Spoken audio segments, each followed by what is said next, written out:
Lens, I'm not hearing any sound from this countdown. Is that normal?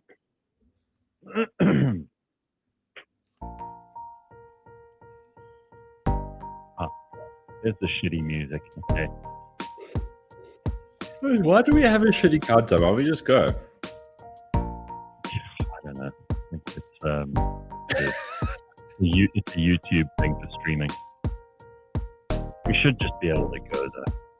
Yeah, because when you watch the video, you got to wait for a fucking minute. It's a terrible hook. No, that's dumb. Video should be edited. Start straight away.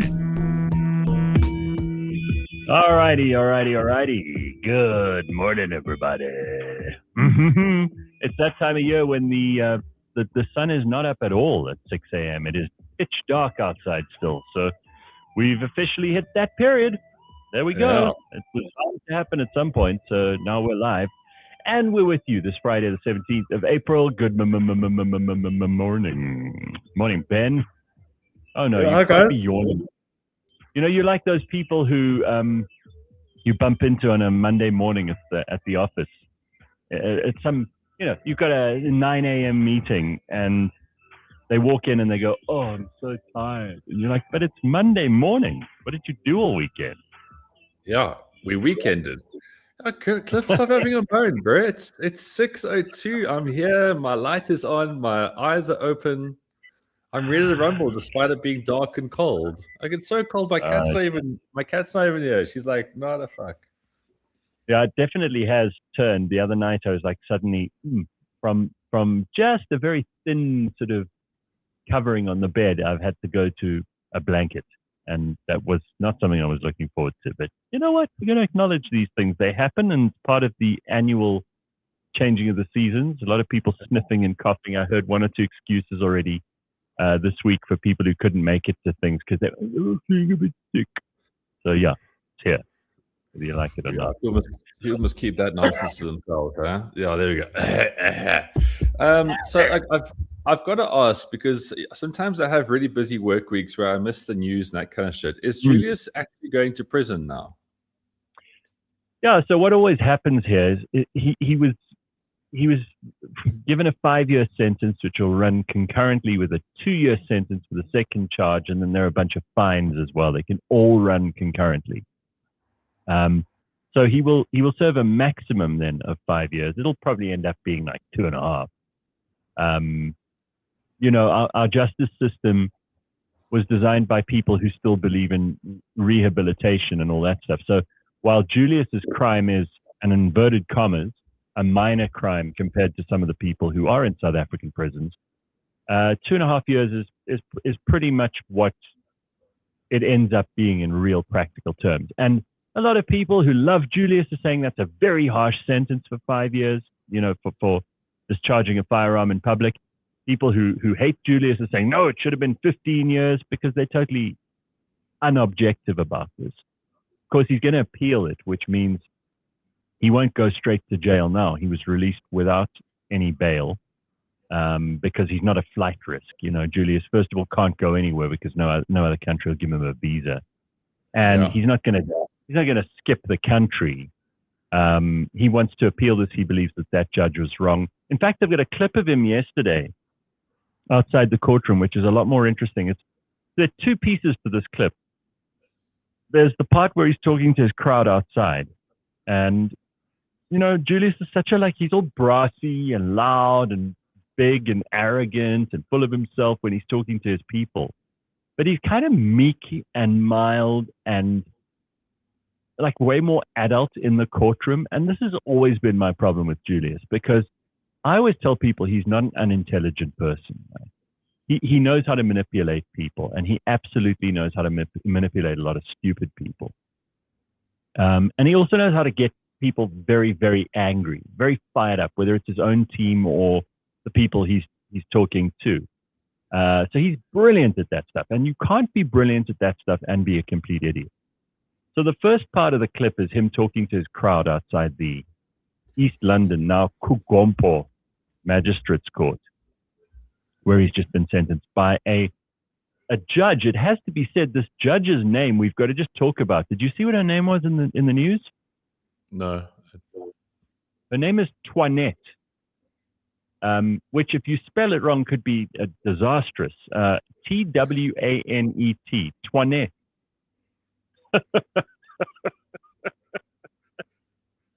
So he's talking about his judge, and he says terrible things about her. But then when you see the clip towards the end, it's him in the courtroom, and he's quiet as a mouse, and he smiles, and he waves, and he bows his head. But the way that he's trying to tell his audience he behaved is as if they didn't have any access to the footage inside the court. And this is the problem with a lot of politicians, is they talk out of both sides of their mouths. So take a look at this, and you'll see both versions of Julius. Comrades, we are done with her. That's why when she said to me, you can leave now on a free bail, I looked at her and I said, bye-bye. Because I've seen her ugly face for too long. So I'm going, I will no longer appear before that ugly white face. I'm going to the highest court where they don't use emotions. They use the law. What does the law say? And apply the law. Thank you. Bye-bye.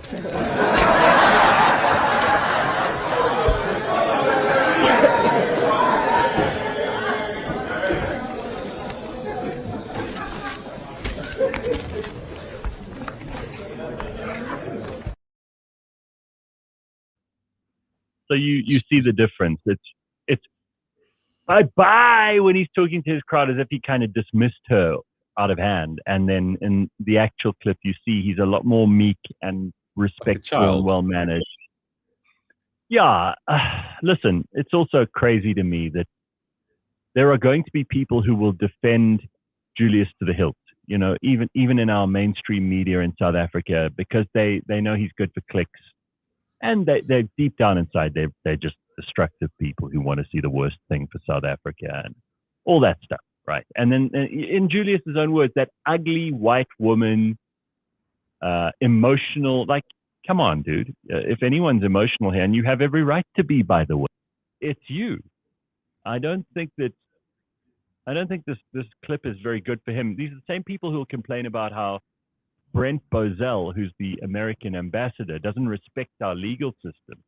They'll say, oh, he doesn't respect South Africa's judiciary or their legal system. He's not the one calling judges ugly white women.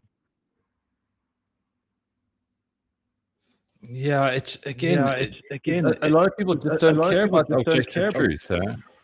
I mean, it's ridiculous. You can't be an adult, especially in that sort of context, and say ugly white woman, and just refer to someone as ugly. Like, it's so unprofessional, it's so unbecoming. You just look like a piece of shit. But it's okay to be a piece of shit when you got stupid people falling over every word you say, like you're some sort of fucking Timu Messiah. Somebody says that my microphone is fucked. Does it still sound terrible? It sounds a bit muffled. James? Does it? I thought I had this thing set up properly just a second ago. All right, let me see if I can improve this. I mean, it's okay. I mean, I would say it's about a 7 out of 10, guys. Oh no, that's not good enough. All right, well, it hasn't improved at all. It just sounds like you've got a vintage filter on it, which is maybe cool. Maybe some people will like it. No, I don't like that. I mean, in my ears, I'm sounding just normal. Okay, fine. Well, let's go with that. Let's go with that. All right. Well, James, just give me some indication. Send me a message, and I can just figure out whether to change mics or not. Okay. So looks like Ben is coming live from Coachella with the glasses. People are still not used to those. Yeah, guys, I'm going to wear these every morning with this light and the fact that I'm so sleepy. So you need to live with it. Yeah, so I just want to go back to the Julius thing for a second, because it is the biggest story in South Africa this week, without question. He always gets a huge amount of outside attention, and that's because he's very outspoken. He's a master manipulator, and he's a politician through and through. And he says outrageous things on purpose to get that attention. He's very good at that. I think we've got to now look at what happens next. So he will appeal this. He may not get leave to appeal. And then in that case, he would have to go to jail. That's the sentence. Done and dusted. So I reckon it should be like cricket, Gareth. Like you get a review, but if your review is not good, you lose it. And I'm pretty sure he's made some appeals before. So once we go through this, it's like Jacob Zuma. He should have like, okay, this appeal didn't work, so therefore you don't get to appeal again because clearly your judgment's not great. So this whole thing about we'll just keep appealing. It's like constantly bluffing in poker, but someone's actually said, no, you've got to show the cards now. Well, yeah, let's hope that the justice, the wheels of justice turn slowly. So I'm hoping that this is all resolved fairly quickly, and that the country is allowed to move on. There was also the DA had their elective conference over the weekend. No big surprises. Jordan Hill Lewis elected leader of the DA, and yeah, I mean, all of this is happening in most other. Yeah, but he did. And I also think it was totally predictable from the point of view of Salim Simanga, he was the provincial chair for Gauteng for a very long time. And I think he was I don't know if he led the provincial legislature here or whatever it might have been, but he's now the federal chair, which is the most important and powerful position in the DA. So again, I'm not going to say that I'm massively excited about the DA. There's lots about them that worries me and pisses me off, and many South Africans, not just me. The education bill, and listen, this is something very close to my heart, so I can't pretend I don't care about this. But the basic education minister, Siviwe Kwarube, she's now distancing herself from a discussion around the curriculum, the history curriculum in South Africa, and what they talk about in schools, what they teach people in schools. And it really bothers me that these guys are just not, they don't consider history to be important for the right reasons, and then they always teach the wrong history.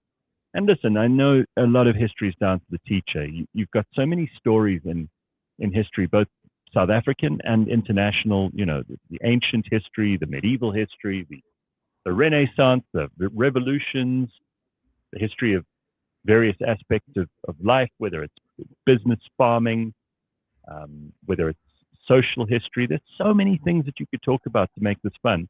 A lot of it comes down to how good your history teacher was at school.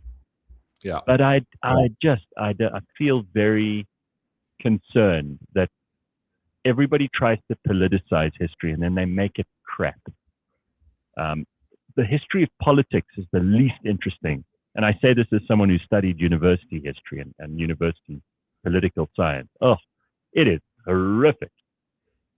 Sounds like Gareth is calling into his own show. James, I'm concerned about this. I didn't really do anything to the audio since we spoke earlier. Gareth, it really isn't that bad. I mean, I can hear you loud and clear. I hate bad sound. I hate it because, in radio with a radio background, you don't want shitty sound. All right. Yeah, I mean, Gareth, there's nothing worse than like a revisionist history too, because now what they're going to do is it's like history in a sort of curated way, which isn't how it works. That's just not how it works, ever. But is this country forever doomed to do two shitty things in a row? Like we had to learn about the Great Trek, and listen, I don't think it was boring, like most people did, but we had to learn about the Great Trek and National Party history and HF Verwoerd and apartheid once. Now all we learn about is the ANC, and they want to teach like pre-colonial South African history, which if you go as deep as you want is in every history book. I'm talking about Guillemie and Schlemmer, the major South African history text resource. They cover it in, 20 pages, because there isn't a lot of written history, for God's sake. Let's just be honest about this. There wasn't a written language in South Africa prior to 1652, so we don't have a lot of material. And don't talk to me about oral history, because if you've ever played a game of broken telephone, you will know that is not a verified way to teach something that important. I mean, when we talk about the mythical kings of ancient Rome, we don't have a lot of written evidence either.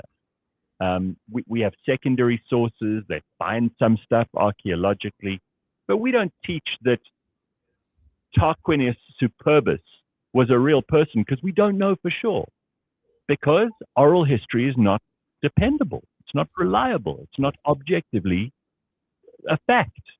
So we have the same problem with pre-colonial South African history. And people are just going to wake up to this and stop being politically correct, stop pussyfooting around, and teach people history that they care about, that's universally applicable. The reason we learn about the French Revolution is not because it was brilliant and everybody loved it. It was probably the worst chapter in French history, and there are a lot to choose from. But the reason we teach about it is because the consequences of the French Revolution are still affecting us today. That's exactly the point. Teach history as to why the world is the way it is, not because you want to dress something up. And then we can learn about stuff and then not make the same stupid fucking mistakes. Right. Gareth, that peptide guy you had on, did he pay you? I spent $5,000 on his site already. He owes you ad spend. That's Carl Dos Santos. Nice, Carl. Yeah, we actually. What are you trying to improve, Carl? I'm very curious. What are you trying to improve or enhance? So we didn't pay him. He was the doctor when we were talking about Ozempic and other GLP. But Gareth, if Carl uses it, is it a porotide then? They should be teaching that at school. Future South African history will praise Piet. I presume you mean Bitcoin Boet Piet Groenewald, the Oaken Correctional Services from the Vryheid Front Plus, or do you mean Piet Retief, or do you mean, Piet Pompies? I don't know who you could be talking about. Guys, we've got so much to get to this morning. We mentioned the Julius thing. The other big story in the news, I don't know if you saw that, this should be the biggest story in the country. And I guarantee you that other than this show, you will hardly hear this story anywhere. Take a shot, Ben, at guessing how many South African girls under the age of 20 got pregnant last year. Yo. like a number. Mm-hmm. That's difficult because I would never know how many there are. Gareth, let's go with 200,000. Okay, that's a little bit. You're a bit pessimistic. I'm not going to blame you for it, but the number is 123,000 births to girls under the age of 20 in the last year. Yeah, that's more girls than got a matric. Okay, just process that for a second. That is a very, very scary figure. They reckon thousands of those births, they don't give an exact number, but thousands of those births happen to girls between the ages of 10 and 12. 10 and 12? Mm-hmm. So you got 10 and 12-year-olds giving birth in South Africa. Obviously, it's a massively emotionally charged story, this, and it gets people riled up for all the right reasons. You would be well within your rights to be extremely unhappy to hear a figure like that bandied about. It's terrifying. It is an indictment on our country. It is an indictment not on the government, because the government isn't going around impregnating girls. So I'm sorry, South Africa, this is where you can, listen, there may be one or two rogue elements of the political spectrum who are doing that kind of thing. But this is actually happening because our society is rotten at some level. This requires all of us to go and look in the mirror in South Africa and say, what is fundamentally wrong with the way that we are behaving at a young age, the way we're raising our kids to behave at a young age, to make 123,000 girls under the age of 20 pregnant. There is no good outcome for a young girl under the age of 20 to be pregnant. There's no good story that follows that, right? Let's just be 100% clear on this. There are a couple of things you need to do in your life if you want to ensure that you will never be poor. They're easy to follow. Everyone can do this. They require only a little bit of thought and a little bit of implementation. The first one is, don't get pregnant before you're married. Now, not getting pregnant before you're married means you should not be having sex before the age of 20. I mean, you can hold out that long. You can certainly learn about these things. You can certainly play around. I'm not going to tell people that they have to morally behave themselves like they're some kind of saint from the 1200s. But if you are going to have children before you get married, you are likely to end up poor. The stats all over the world will bear this out. The other thing that you should do is that you should finish school. Now, those two things, you cannot do one without the other. You have to get both of those right. And if you do get both of those right, there is a very good chance that you will not end up poor in your life. Just by those two things. Of course, there are lots of unlucky things that can happen to you in life besides those two things. But if you do those, if you do not get pregnant before you're married, because it's easier to raise a kid with two people and the financial burden will be less, and you've thought about it and you've planned it and you've finished your schooling, maybe you've settled a little into a career, even if it's your first job. I'm not saying you shouldn't have kids young, and I'm not saying you shouldn't have kids old, but the stats prove that if you finish school and you don't get pregnant before you're married, you will be in a better position than most people in the world. For South Africa to have 123,000 births under the age of 20, it means you cannot do either of those things. This is a very bad stat. We do know that in some schools in this country, the teachers are the ones who are getting these girls pregnant, which is appalling. And those teachers should not only be fired, and SAT2, often the South African Democratic Teachers Union, stands in the way of teachers who do this kind of thing being held to account. Those teachers should be fired and sent to jail, frankly, especially if it's those thousands of births between the ages of 10 and 12, which is horrific. But this is a problem that we as a society have to deal with. This is not the government's fault. It's not one of those things where you could say, well, it's the Minister of Education, or it's the President, or it's something that some policy they've made in Parliament. All of our policies in this country would indicate that this is illegal, especially under the age of 16, which is the age of consent, but also that we're, as a society, opposed to this. So why is it happening? Gareth, I think that's the campaign right there, because sometimes you got to say things very simply to people, is that teen pregnancy equals poverty. It's almost like I know you don't want to go with broad strokes. Everyone tells you, oh, what do you know? But you're right. Around the world, this is what it's always been. This is how you hold people back. It is simple. It's never going to work out well. And also, as Derek says in the comments, no sex before marriage. I mean, sometimes just a couple of Christian values in life go quite a long way. I didn't make up the rules, and I'm not going to tell you how to live your life, but that is what the stats say. The stats say if you do those two things, you'll be okay. So you choose. We as human beings, if we don't have some kind of value system to operate by, then you have no agency in your own life. You have no ability to determine what is good and bad. You can't tell the difference between good and evil. You can't even project your own future. And this ties into a clip that we posted on the show yesterday. And we're going to be doing this more through the course of the next year. But, you know, when something happens that I think about at that moment, I'm not going to record, and we put it up, and then obviously we'll talk about it on the Friday show. But I saw a guy shaving his balls in the gym yesterday, which, you know, these things are linked. I know people think they aren't. But it bothers me that we have people who just clearly were not raised with any, they don't know what's right and what's wrong. You don't shave your balls in the gym bathroom, and you also don't do what the other guy in the clip did, pee on the side of the road. I mean, this is 2026. There are petrol stations everywhere where you can take a pee. It's probably the only thing you can do at a petrol station that doesn't cost you an arm and a leg. So why do people still have to pull over the side of the highway, whip out their dicks, and take a piss in front of everybody? It's just, I think it could be one of two things. Either people are not being raised properly by their parents, which we know is a likely cause for all of this, right? But if it isn't that, the only other explanation has to be very low IQ. I mean, like bordering on retarded.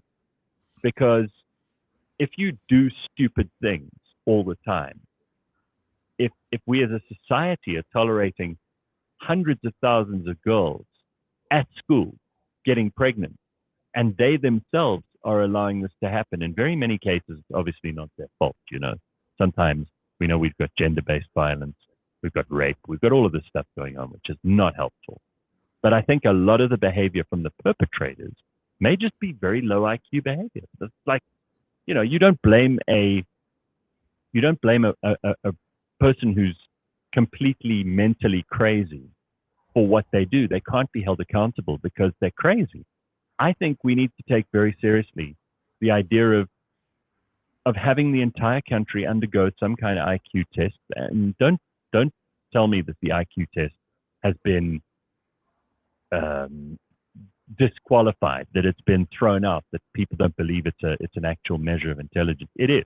In fact, it's the only internationally agreed system for determining the ability for someone to behave according to and make decisions according to patterns. It's your pattern seeking. And the test is objective, by the way. The test is, 5, 10, 15, what's the next number? 20. So if you can't do that, if you can't figure those things out, that is not a literacy thing. That is an intelligence thing. You draw a picture of the triangle's pointing that way, then it's pointing that way, then it's pointing up. What's the next one? It's got to point down. Those kinds of things are intelligence questions. It's been well calibrated and verified in all kinds of countries all over the world. We've got to do one of those, because I think this is largely all of this behavior. The schoolgirls getting pregnant, the guy peeing on the side of the road, the guy shaving his balls in the gym locker room. This is all low IQ behavior. That's the only explanation I can come up with. They can't all have been raised by Genghis Khan. Yeah, Gareth, there's a big sense of pride with a lot of things too. It's like people who just throw their cans of Monster out of the window when they're driving in the car. People piss on the side of the road because they think that, like, well, why not? So they probably do it at home as well. It always comes back to a pride thing, and people lose pride, which is weird. Like when you leave the house or you wake up in the morning, you should have pride in your appearance. You should have pride in what you're about to do in the day. If you don't, then you're late for meetings. You don't really care about stuff. You look like shit. And I think people just go about stuff going, well, why must I care? There's such a low morale with a lot of people. And not to defend these people, but like, how do they pick it up? Where so many times in life, they just feel like they're living in this low morale, vicious circle thing. Yeah. All right, I've changed the mic. Does that sound different? There you go. You sound crisper. You buy all this expensive equipment, and then what works? Your laptop mic. It's outrageous. I gotta love these fucking comments. They're so funny here. Yeah. The sound quality is cuck. Come on, guys, it's not hard. Get it right. Okay. Start your own fucking podcast, Tokalush. All right. Yeah, I know. No, listen, this is what I love about this audience. Oh, by the way, so things are moving very fast with the daily briefing I spoke to you about the other day. This is just for everybody in the audience's takeaway. The reason I want to do this is because the stuff that we're talking about on the show this morning, obviously this is an entertainment show, but we cover some current affairs stuff and we talk about what's going on in the world.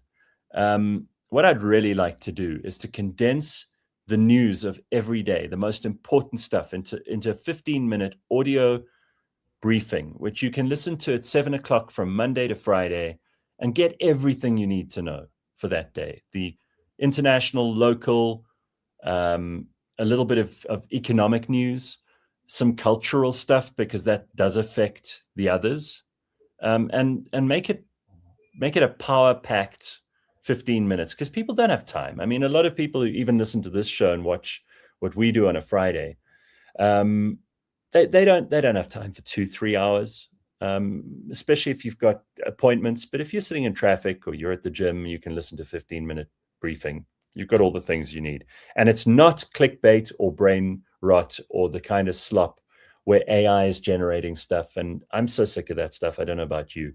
But man, if I have to watch another dumb piece of AI-generated crap with captions and a robot voice underneath.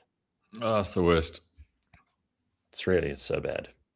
No, it's terrible. I don't know who thinks that's at all usable. People who piss on the side of the road listen to that.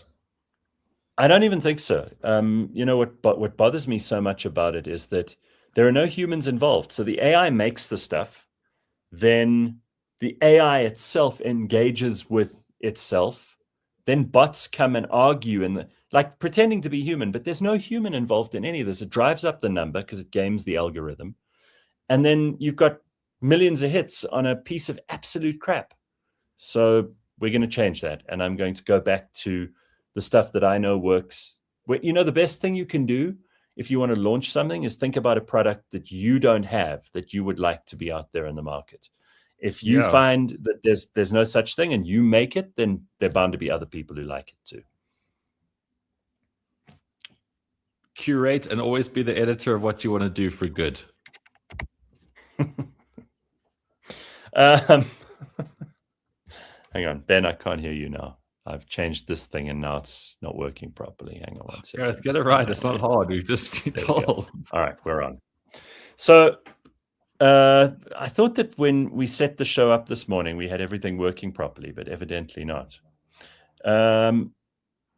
Please tell us where Leanne has gone. Okay, so guys, when we changed the show up a couple of weeks ago, I spoke to Leanne, and we'll have her making guest appearances from time to time. But she was, she's not a regular. It's not going to be an everyday kind of thing. And if she's there, great. I want her to be part of the show, but she's not always going to be on the show. It's like Ben isn't always on the show. He wasn't here for the show 2 weeks ago because he was busy traveling. So we change it up. That's how it works. Social media is dead, says Christian. Do you agree with that? Absolutely not. You've got to use it better. Like yesterday, Gareth, I was fighting with Americans, which was interesting. Every night, don't underestimate how you can connect with the world if you do it smartly. Social media, if you just sit there and let it social media you, is terrible because you get fed all this kind of shit. But if you apply your mind to it, you can become smarter, you can become more engaged, you become more connected, you learn a hell of a lot. It's absolutely not dead. It's a very useful tool. Just don't be a tool. On a word. There is a new thing we're going to be introducing today as well, and we'll start that just after 7 this morning. We're going to have a section where the comment section gets to interact with us live. So this morning, to start it off, I see him always in the top 3 of the people who are in the comments, and it's great to have Bitcoin Boet back on. So we'll have him on at 7 o'clock just to kick it off. And then if you want to be part of it, if you want to, it's almost like the phone calls thing that we used to do on radio, but you get to join whoever's on the show that morning, and we get to have like a 5-minute discussion with you. I get to ask you questions, you get to ask me stuff, and we play around. We have some fun. So we're going to do that at 7 o'clock this morning with Bitcoin Boet. And then going forward, if you want to be a part of that, James will put his details on the description, and then you can join us next week or the week after or the week after that. So it'll be fun. Let us know. When's Dog's mom says, hooted at a truck driver yesterday who just urinated behind our local Pick and Pay. There are loos in the center. These are the same people who will complain about like not having good sanitary conditions where they live, right? They'll complain to politicians, but I don't have running water or a toilet. But you behave like this. So do you deserve any of that? If you are behaving like an animal in public, how can you have human dignity and claim that you don't even behave in a dignified way when it's got nothing to do with anyone else? But don't start me on this. I got so angry the other day, Ben. I was driving behind someone, and it was a bucky, and this guy just threw like a can of energy drink out of the passenger window onto the side of the road. And I've got this thing about litter. I always have since I was a kid. It just really bothers me. So I obviously hopped on the hooter, which is stupid because he doesn't care and it's not going to change anything. And if he gets out, I'm going to actually have a confrontation with this guy, which is dumb. You don't want to have a confrontation with a stranger in the road. I just don't understand. I've never understood what kind of a person throws trash. I'm not talking about like an apple core or something that rots, trash. People who throw trash out of their own cars. Unbelievable. It's the same mentality. I'm telling you, it's just very dumb people. We always look to, but maybe they weren't taught manners as a kid, or maybe they don't have any money or education. your parents should be teaching you this from 3-4 years old. I know that that's true for the way I was raised. I look at my little nephews. I look at a lot of their friends. They have manners. They were taught by their parents. And if it isn't that, it's got to be intelligence. I think if you look at the connection here, the most littered beverage in the country is energy drink. So people who drink energy drinks, you can tie it down to them as well, James. Yeah. All right. Speaking of litter, I've seen people dropping cans 2 meters from a bin. Yeah, I mean, again, it's that kind of thing. Is it me, guys, or is there a convo going on in the background? I can hear it. No, you see, we keep fiddling with this stuff to try and get it right, and it seems like we're complicating it. So no, I don't hear a convo in the background unless there is. James, you let me know. Send me a message if there's something you hear that I thought we tested this shit out this morning at 5:30. Okay. So Ben, you discovered something I had no idea what this was, and you're going to have to explain it to us. But you found this clip of Chinese funeral strippers. Yeah. Well, it's kind of more Taiwanese as well, but it's kind of like the government sort of had to intervene because it got to a point that it was so bad, in that a lot of times people want to, in that sort of culture, they want to create like better morale and get people more interested or engaged. So what funerals were generally doing, because there were such downers, like they weren't getting good numbers, and in quite basic terms, the vibe was just a bit shit. So what they started doing is they started bringing in strippers. Firstly, so that everyone would actually then come to the thing. And secondly, people would then like enjoy the experience more. So it was a very simple idea that then became a real major thing from like 10 years ago. It was at its prime and it kind of kept going, but especially in like rural parts. So, you find like in more rural like funerals here, you've got to have good food and then everyone comes. But there, strippers. It used to be like, does everything have to be measured by how big the audience is? I know we're living in the age of likes and views. Must we always be chasing these numbers? I don't care if my funeral is just my family. I really don't. So that's what made me laugh as well. It's like, you're dead. It's the end. Stop trying. Yeah. Like, if you haven't got the numbers, you haven't got the numbers. But wow. I mean, to turn a funeral, which should be somber and sad, you wouldn't want people delighted and doing the jig at your funeral, because then they're probably happy that you're dead. You want people to be sad, but it's not a spectacle. Nothing would be less dignified, to use that word from the previous discussion again, than to have people dancing around and having the best time ever at a funeral. Don't get me wrong, a wake is a different thing, and if you're celebrating someone's life, you can do that in whichever way you see fit. But the idea that everything has to be a performance, everything has to be rated on social media, again, this is back to the same problem. As humans, the perverse incentives of that system are going to lead to very, very bad results for people. And as much as it sounds like fun, Chinese funeral strippers, it's not my idea of a happy time. Well, I've got questions, obviously. I mean, are there particular strippers who only do funerals? I mean, is it like a particular kind of stripper that maybe doesn't do the clubs anymore? They just do the funeral scene?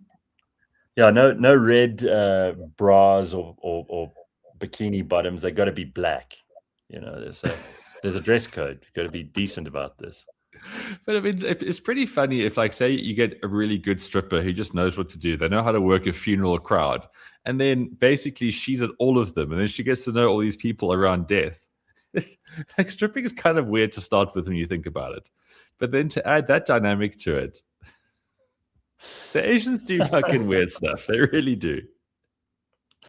Yeah, I mean, listen, strippers, I've always had a soft spot for them, because I always think that strippers perform a very useful function in society, and we underestimate them at our peril. But some places I wouldn't want to see one. I joked with a friend of mine once that it would be really funny if I leave a stipulation in my will, but it's a secret stipulation that only like my closest friends will know about. And they must organize to hire like 3 really hot actresses, but like beautiful, beautiful girls, to arrive like fake pregnant at the funeral and like weep uncontrollably at the grave, and no explanation. Like no one must know who they are. They must never have been seen before. And then everybody must just be in like stunned silence that there's 3 pregnant, really hot girls at my funeral crying as if they're the most hurt. That appeals to me from a humor point of view, you know? I don't know, Gareth, I think we're opening up a whole new genre of human like behavior here. Like we should all have wills, and there's ways to go out and to make it theatrical to a certain degree, because like when people get married, there's a particular song for the first dance. There's obviously particular decor, the food, the venue, all that kind of stuff. Funerals are shit, obviously, especially when they happen far too soon in someone's life. But I think there's really something quite funny if you have a performative sort of clause in your will that says this. Or, you can hire bad actors to be irate, long-lost relatives that storm in and claim something really salacious. Yeah, or a dwarf. A dwarf is always good entertainment. And then people will talk about, remember like a while ago, you played that clip about the guy who rated the funeral in his area. It's like the food wasn't so great. After Tears was a little bit too down. But it'd be really funny if you go to a funeral going, sheepers, I wonder what they got in the cards here. Yeah. So the other big story this week in the news is that Rolf Meyer has been appointed as our ambassador to the US. Rolf Meyer, of course, was the guy along with Cyril who negotiated and set up CODESA to do the constitutional discussions that eventually resulted in our constitution.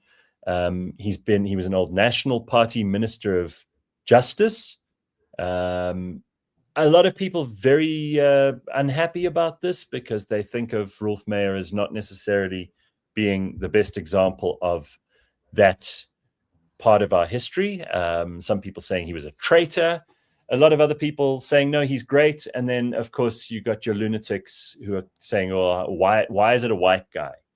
I don't think that Rolf Meyer is going to be able to make massive inroads into Donald Trump, J.D. Vance, Marco Rubio, the State Department, and all the normal diplomatic channels. He's also 78 years old, which is the same age as Donald Trump, so that shouldn't be a disqualifier.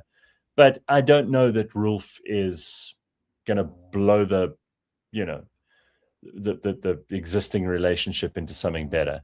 I don't think he's necessarily going to impress anybody. We'll have to wait and see. Give the guy a chance. Let's see what kinds of things he can achieve for us. It's really important that we are in good standing with the US. They're a massive global superpower and becoming, if anything, from the last couple of weeks, a more powerful country. So we should be trying to be friends with them. And if Rolf Meyer can do it, then great. I'm all for it, dude. Go ahead. Knock yourself out. Let's go. Yeah, guys, just on that, hey, what's happening with them Straits of Hormuz and the gays? All right. So there's a blockade on at the moment. I can talk about this for hours. I won't bore you. The fact is that this blockade is a ticking time bomb for China more than it is for anyone else. And of course, for Iran. Iran depends hugely on oil exports for everything that their economy does.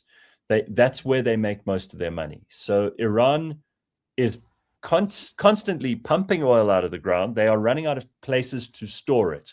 So if they cannot export Iranian oil, Iran themselves end up with a massive problem, not just a financial one, but what do they do with all this oil? They can't shut down the wells. If you do that, it starts creating pressures, it starts creating storage problems, it puts the wells out of action, and then they have to be restarted, which again is costly. So it's a big problem for Iran. Bigger problem for China, though, because China imports all of that cheap Iranian oil, and the Chinese economy is going to slow down if they run out. Apparently they've got a reserve, China, of some 150 million barrels of oil. but they're tapping into that very quickly, and they're reaching the point where they might get to under 100 million barrels, which will not sustain them for long. So this is a brilliant move by America by blockading Iran's coast, and it's not just the Straits of Hormuz, it's that whole piece in the Indian Ocean as well. By doing that, America is forcing them to the table. And remember, Donald Trump's got this big meeting with Xi Jinping coming up. And if he can get to that meeting with the amazing draw cards of oil from Iran, oil from Venezuela, suddenly the game doesn't look so great for the Chinese. So let's see what happens there. But that's the latest that we've got out of that. The ceasefire has continued. A lot of people are saying, no, Israel broke the ceasefire when they bombed targets in Lebanon. Lebanon is not Iran. The ceasefire was never agreed for Lebanon. It was agreed for Iran. So the ceasefire is holding for now. But how long can they hold out? Iran they're running out of money. You know that they printed a $1 million real note the other day. You know, remember when Zimbabwe started printing those millions and millions and things? It's a sign. Our diesel is expensive. It's going to 40 Rand. Jojo tanks declared force majeure. I have 2 tractors running on diesel 24/7 on the farm. It's getting expensive now, says Carl. Carl, I'm sorry. But it shouldn't be, by the way. It is not the oil and look at the price of Brent crude today. It is lower than it was in 2022. There is no reason why the petrol and diesel prices should have gone up this much, except that it is an artificially created catastrophe. So it is a manufactured crisis. And you've got to ask yourself why.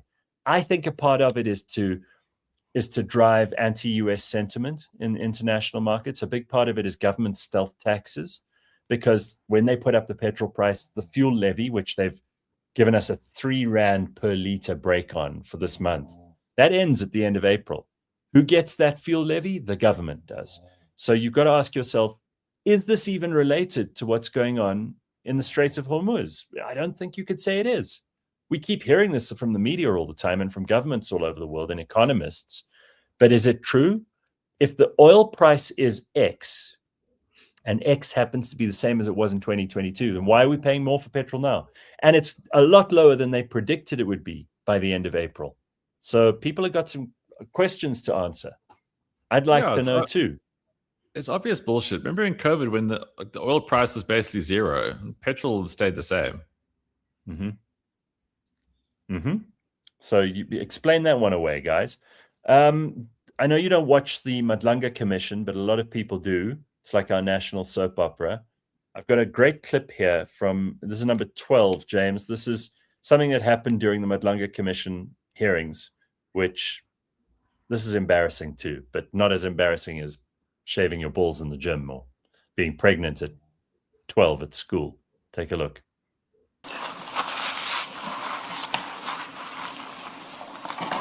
Do you have it? Yes, I do. Can you help? Sorry, Commissioner. Oh, you have a I'm sweating. tissue stuck on your forehead. Oh, yeah. Thank you. Yeah, it's off. It's off. Thank you.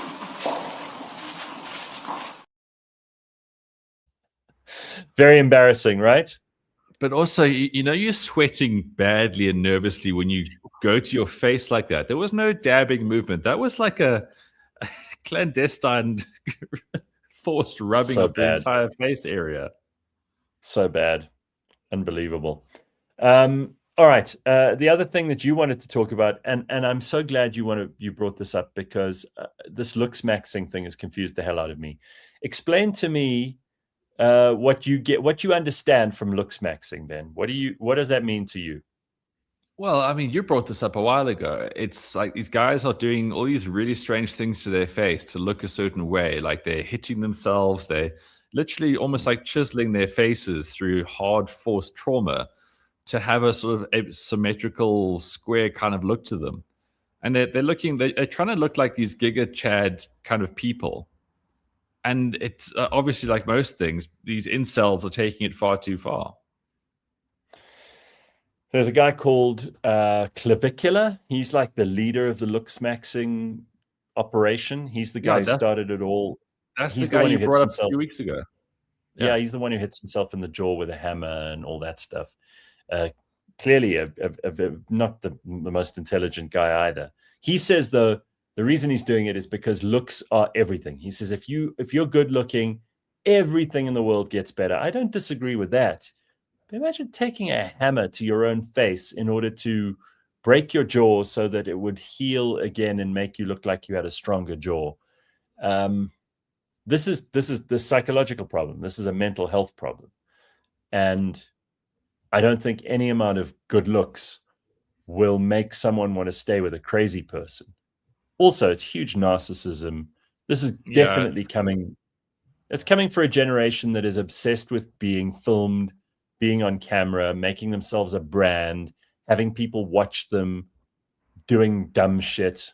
That's where this comes from. It's if aliens landed today, they'd understand it straight away. They'd go, yeah, like these people just constantly crave attention. Yeah, I mean, are you going to play the clip or? Sorry, I'm trying my best to lock in, but I'm a little destroyed right now. I'm from Brazil. Brazil. I'm Brazil. I'm speaking English also, but what's your question? You speak Portuguese. Yeah. Portuguese. Holy shit, dude! I'm trying my best, but fucking destroyed right now. All right, have a good rest of your day. Take care. Oh, thank you. Bye. Holy shit. Wow. It's like he had like a stroke because he actually had to use his words and actually talk to someone. I'm not surprised that Clavicular cannot have a conversation with a girl. I'm not surprised that he thinks looks are everything, because clearly if he relied on his conversational abilities, he would be a zero. How about conversation maxing? How about talking to people? It's amazing how many guys can't do that anymore. Yeah, I mean, like, looks are really important and it gets you noticed, which is the first step and all that kind of stuff. But getting noticed and getting liked and getting engaged with, that's a massive leap. And if you haven't got that, like, you see that guy, he didn't know where to look. He so didn't bad. Even, like, the words he was using weren't even words. And then eventually he just went for like, okay, I'm just going to hug you now. And that poor girl, he just wanted to talk to someone maybe. Also, like, what is this? What is locking in? I mean, whatever happened to just saying hi, looking someone in the eye, shaking their hand, or walking up to a girl that you don't, have some like confidence in yourself. It's this stupid terminology that people use, and even like, I mean, everyone has certain phrases, and that's where social media comes in, right? But you just got to be able to talk, as in use actual words in the right context. Yeah, it all makes sense to me with Clavicular now. The guy is obviously really not particularly smart either. But it does bother me. And Ben, we both know we've got lots of friends in common. There are a lot of guys who just have no game. What's that? They're intimidated by beautiful women. They don't know what to say to them. They feel awkward and uncomfortable. They start sweating. They stutter. They stammer. They get nervous. This stuff happens, and I don't doubt that even some of the most successful people in the world get like this. There are a lot of nerds who've made hundreds of millions of dollars, and put a woman in the room, and they start going behaving very strangely. So it's not linked to success necessarily. It's not linked to anything. Some guys just have a confidence about them. And the lack thereof that makes you do things like looksmaxxing or something else, because sometimes you're just trying to compensate or you're trying to do something else. And there's always a cause for people's behaviors in life, or like a reason why they start something. Tracy says something interesting in the comments. She says what Clavicular, he sometimes calls himself Clav, doesn't realize is that one day, and it may seem far away for him, he will age. For now, his looks are doing the heavy lifting for his shit personality. That's a big problem for guys and girls. People who are very, for girls for quite some time. Yeah, I mean, if you're beautiful in your 20s and you get to like 50, and you're not going to look like you did in your 20s. So you got to build something else at the same time. It's like you can't put all. What do the asset managers and the investment types always say? Diversify, right? Yeah. But look, I mean, Pete also makes a good comment that most people in their 20s are morons. I mean, I know I was. Gareth, you absolutely were. And nowadays, because everything's on camera and everything's being analyzed on film and streamed, then your behavior and all these kind of things get criticized a whole bunch more. I'm sure I would have spoken to a girl like that at some stage in my life. Maybe, probably 2 weeks ago. No, for sure. Speaking about looksmaxxing, have you heard of height maxing? Is that when they extend their shins? Or they extend their femurs? It's people who break their femurs and sometimes their tibia and fibula so that they can get their legs a bit longer. Obviously, you know where this comes from, right? Height is the number one characteristic that women all over the world agree is the most important one. Absolutely. So you could be rich, you could be beautiful, you could be charismatic, you could have amazing skills in a particular thing, could be a great actor, painter, musician, whatever it is. All of that is terrific. But if you are short, that is the single biggest disadvantage. So in China, they seem to be doing something right, whether it's using CRISPR technology to edit genes. There are all kinds of conspiracy theories about what China's doing medically to do this. But take a look at this graph. This is number 2, James. This is the male height measure from countries all over the world. Now look at this. This is fascinating. So generally, people tend to be getting taller. And obviously, only a couple of countries are represented here. We don't have all the countries in the world. Holland has always been the tallest country for the longest time. Holland leads the way. They started off at an average of 180.59 centimeters, which is tall. I mean, I'm 187 and I'm considered tall. They're averaging in Holland now at 183. That's in probably just, 20 years. We're looking at 20 years, and the Dutch are kind of evened out over the last 10, but they're still on their way up. Germany's pretty flat, just under that. The UK has marginally increased over the years. Their average height's 178.2 centimeters. And then you got the US, where it's more or less stable as well. India start off very short. India started off with the average height being 161.93. Obviously, a lot of this is also related to nutrition, right? If you don't get the right amount of nutrition at a young age, and then again, when you need it for the rapid growth in puberty, then you will be short and you'll be stunted. That's where the word refers not only to a stunted height, a stunted growth, but it also refers to the stunting that takes place mentally sometimes when people don't get the right amount of nutrition and good nutrition. But look at China. China goes from 167.6 in like 1985, 1990 to a huge, I mean, this is the most accelerated line on the chart, 175.67. So whatever China's doing, they're definitely height maxing. Yeah, it ties into the whole nutrition thing. I mean, you've got a middle class that was born in that time. Yeah, so I think it's probably related to that. That's the most logical explanation. That would be it. Okay, well, it's time for us to get to Bitcoin Boet. And by the way, Ben, feel free to throw in any. We didn't really cover any sport this week, and I know one of the things that people are talking about is where is this thing? Goot. You know who Goot is? Before we get to Bitcoin Boet, they're a golfing YouTube channel. No, Goot, G-O-U-T. James number 1. Put it up on screen. Okay. It's broken the 200-meter sprint record. Oh, right. Gout. Oh, is it Gout? Well, that's how English works, yeah. G-O-U-T. I think he would pronounce it Goot, and I don't call you Bean. So I don't know this guy. He's a pretty strange-looking dude. He apparently beat the 200-meter sprint record by a couple of fractions of a second. He's for the 200 meters, he's now the world's fastest man.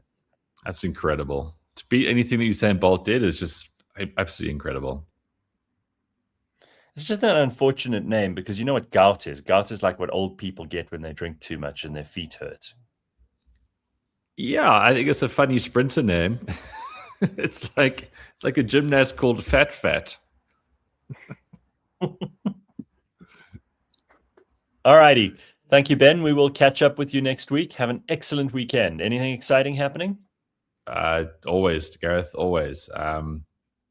So much.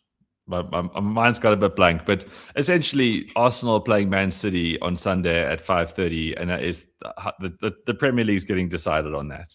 It's been a tough week for us Arsenal fans, even though we are in the semis of the Champions League. So yeah, all roads lead to the big game on Sunday. All right, very good. Thank you, Ben. We will catch up with you next week Friday. Yeah. Cool. Amazing.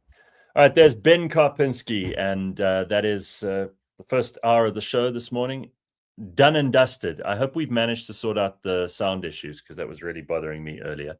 But what we do have is something new. So this is where you can get involved. If you're in the comments section and you would like to be part of the show, and we would like you to be part of the show, especially when one of the more regular people in the comment section, then please reach out to us. If you can't get hold of us on email, then we will put up some other ways that you can contact us in the description. But if you're listening to this now and you think, I could be interesting on that show, I'd do a better job than Gareth or Ben or James or anyone else, then let us know and join us. We'd love to hear from you and send us your details. We'll contact you. We'll get you on, and it'll be a little bit of live fun. Apparently, we've got Bitcoin Boet there at the moment, who has been on the show before. You may remember Bitcoin Boet. He's obviously, it's all in the name. He's a massive fan of Bitcoin and of crypto generally, doesn't trust the government, and he bakes bread at the same time as doing all of that, which is an industrious thing to do and something which we'll never run out of uses for in society. Hey, Bitcoin Boet, are you there? Yeah, can you hear me? Yeah, I can. How's it, dude? You're outside already. Are you baking the bread as we speak? Yeah, that's what I do every Friday. Show us on the camera. We can only just see you and the roof. This came out. Damn, that's nice. Is that sourdough? Yeah, my sourdough bread. And I just put a batch in, so there's a fire. That is amazing. How many loaves do you make in a morning? I think this morning it's around 40. And where do you sell them? Do you have particular shops that buy them from you, or is it people? Do you have to deliver? Do people collect? Yeah, no, I just I advertise on WhatsApp, and then I've already got a client base built up for me to bake around. It's around 80, maybe 90 loaves a week, and then I just deliver to them. Yeah, I'll expand in a little bit. I'll expand a bit. Congo Chris says in the comments that your bread absolutely slaps, and I've had some of it, so I can concur with that completely. What do you need here? You need flour, you need yeast, flour, water, salt. Right, and a bit of salt. Flour, that's water, it, huh? salt. That's all you need. That's cool. That is absolutely amazing. So, all right, did you screw up a lot before you got the bread right? And does it occasionally still happen where you just something's wrong? The temperature of the oven, the kind of flour that you use, it just doesn't work. How often do you have to throw out a loaf because it's a disaster? Well, I've been doing it for a while, so for me it's not that difficult at the moment. But the weather does make a huge impact. Like my loaves today doesn't look the same as my loaves on Tuesday. My loaves on Tuesday were beautiful. Today they're a little bit flattish. So they're a little bit flattish today. They should be a little bit more rounder, my 500 grams and some of the other ones. Yeah. That looks so good. Yeah, so it's like I gave up for a year and a half or close to a year. I gave up trying sourdough. And then one day I ate sourdough somewhere and I'm like, no, I can definitely do better than this. And I went home, I wrote down a recipe, every detail, and number one, I got it. And then I started baking extras. I advertised in the community. I'm like, hey, I've got 4 extra loaves. 5 minutes would be gone. And today I'm at like 40 loaves a day. Shit, man, that's amazing. You see, again, there are just some people who are unstoppable. It doesn't matter what the economy is doing. People are going to need to eat bread. And if you're making the kind of bread that Bitcoin Boet is, then there will be a market for that. It's tremendous. I think it's so great. Yeah. All right. So mine is quite like a premium product. So slowly I'm growing with the price. Yeah. All right. So your other thing that you are famous for, it's in the name, is Bitcoin. What can you update us on in terms of crypto lately? So actually, Bitcoin is actually tied into this Iran conflict. It's like slap bang in the middle. The Financial Times reported last week or the beginning of this week that Iran wants about $2 million worth in Bitcoin, which is 28 Bitcoin, for ships to pass through, and that's the fastest means of transaction. The other one is the Chinese yuan, but in order to get access to Chinese yuan, you have to buy gold first and then switch over to Chinese yuan. Then your other two payments for the ships to pass is US dollar, but they're sanctioned. And then the other one is gold, but gold is too expensive to move. So Bitcoin is like slap bang in the middle of this conflict. Is this conflict helping Bitcoin on a price basis? A little bit, because when you spoke about the Iranian rial falling like crazy, like a Zimbabwean dollar, when that happened, a lot of Iranians moved their capital over to Bitcoin because it's easier to get out of the country. Right. Another story about this, by the way, which I don't think anybody's reporting on. Apparently, the UAE froze assets of Iranian government people, ordinary Iranian citizens, religious leaders, a lot of the people who were involved with the current regime. They froze $500 billion worth of assets in the UAE. And, you know, Dubai is like a safe haven for lots of very dark, dangerous money from all over the world, money that doesn't necessarily make sense. And it's amazing to me that the UAE did this and nobody's reporting on it. They're also not allowing a lot of Iranians into the UAE who would have had visas before. They've put a block on all visas from Iran to the UAE. So that area is full of conflicts of its own. And the country's backing America at the moment: Saudi Arabia, the UAE, Jordan. Well, what do you expect from a country? Well, what do you expect? They attack their neighbors, so now they need to feel it. Yeah, Qatar.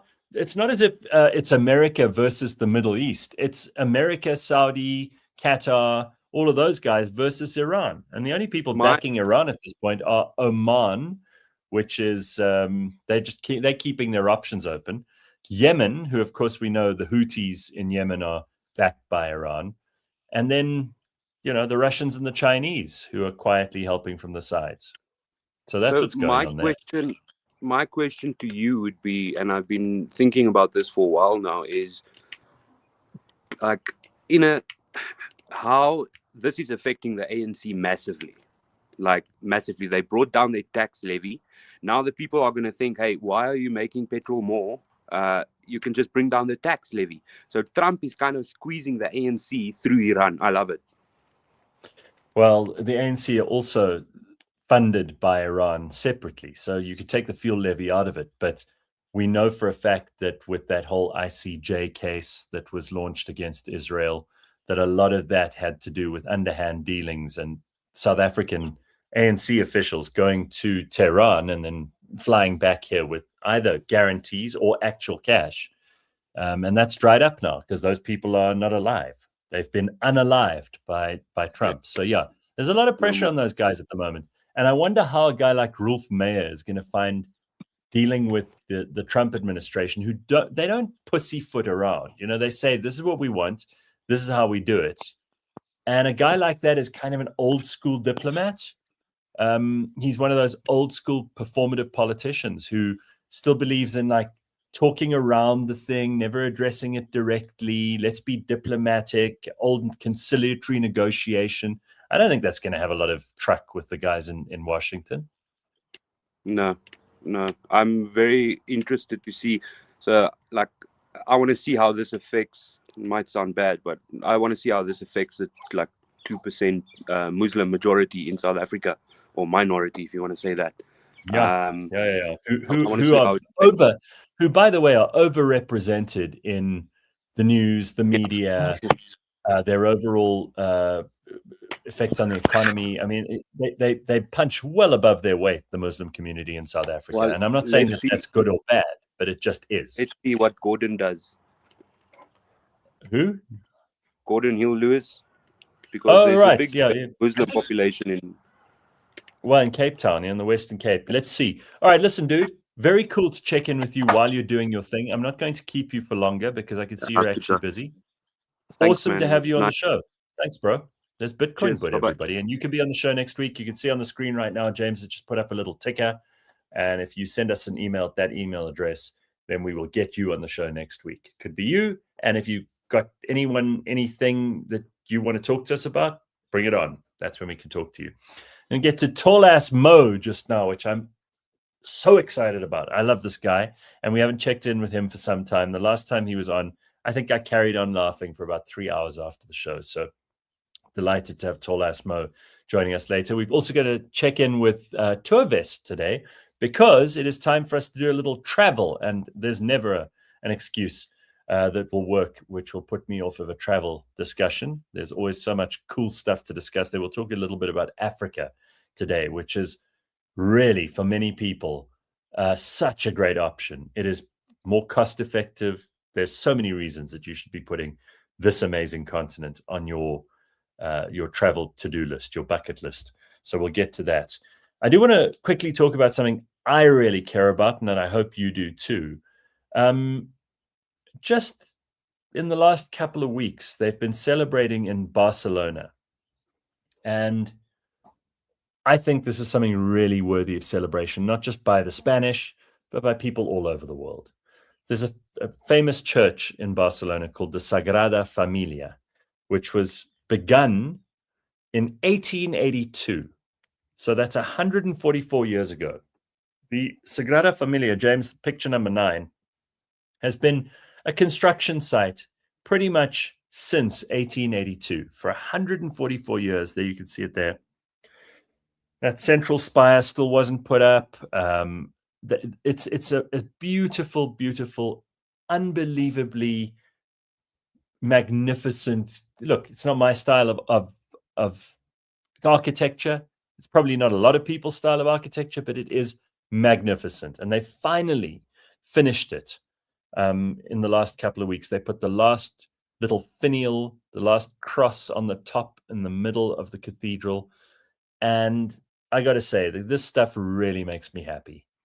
It just shows you that humans can still do amazing things in 2026. It took them 200 years to build the Cathedral of Notre Dame in Paris, which of course caught fire suspiciously back in 2019.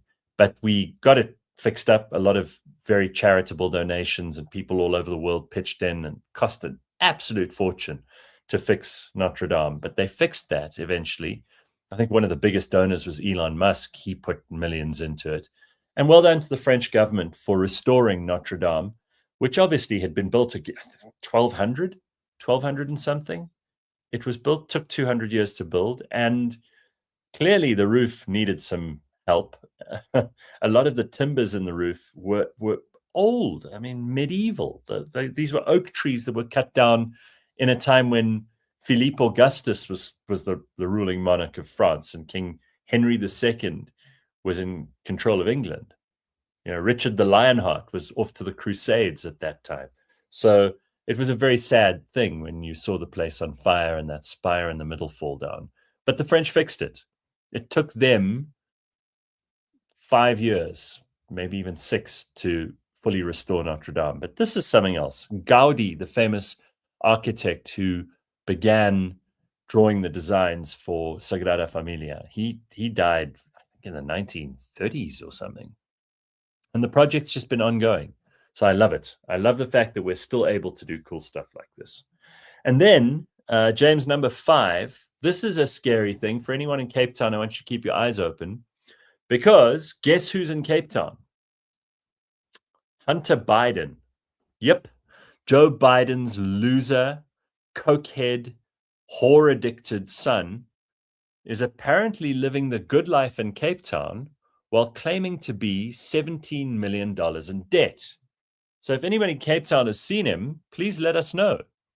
I would love to know where Hunter Biden's having dinner, what he's up to.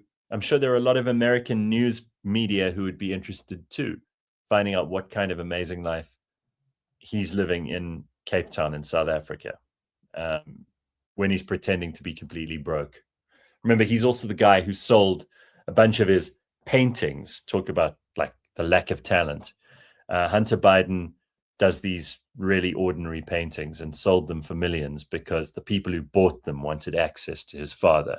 No corruption there. Of course not. The Trumps are the only ones who are corrupt. And I'm not saying that they're not, but Hunter Biden is just filth. And listen, at least Trump's kids really love him, and most of them are well-adjusted people. You know, all his children are capable adults who have actual jobs, who can actually talk normally, who can, you know, have normal relationships themselves with their husbands and wives. You can criticize that family all you like, but compare them to the Bidens, it's a mess.